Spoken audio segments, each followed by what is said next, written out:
জয় গুরু ইষ্টপ্রাণ দাদা ও মায়েরা। আজ ইষ্ট প্রসঙ্গে খুবই একটি গুরুত্বপূর্ণ বিষয় আমরা জেনে নেব। হয়তো আপনারা অনেকেই জেনেছেন এবং আমরা অনেকেই এখনও জানি না যে এখন সৎসঙ্গ কয় ঘন্টা হাইয়েস্ট করা যাবে, কত সময় করা যাবে, 1.5 ঘন্টা না 2 ঘন্টা। পরম পূজনীয় শ্রী শ্রী অবিন দাদা কী বলেছেন আমরা সবাই জানি।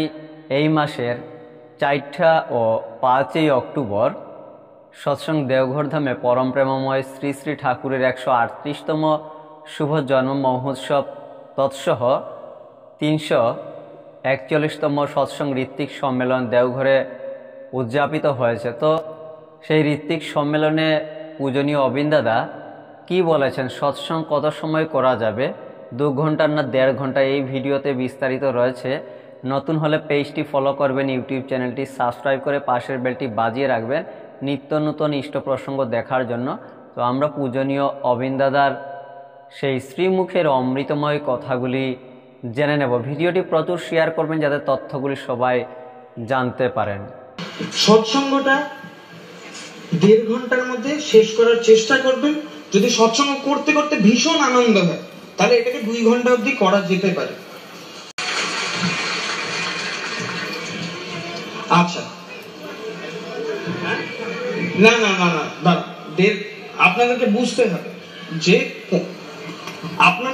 আপনার চেষ্টা করুন যে 1.5 ঘন্টার মধ্যে শেষ করব। সৎসঙ্গ শেষ করার পরে আপনাদের যদি ইচ্ছা হয় আপনারা সাধারণ সভা করুন, সঙ্গীতাঞ্জলি করুন, সৎসঙ্গ বলেন না। কেন কি সৎসঙ্গটা প্রার্থনার থেকে শুরু হচ্ছে, ধ্বনিতে গিয়ে শেষ হচ্ছে। আমি যদি প্রার্থনার সময় এসে সৎসঙ্গে বসে পড়ি আমি তো উঠে বেরোতে পারছি না।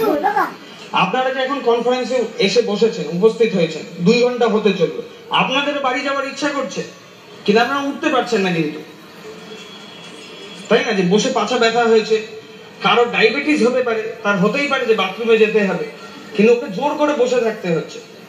তাই এটা বুঝতে পারতে হবে আপনাদেরকে যে ওই টাইমটার মধ্যেই শেষ করার চেষ্টা করব।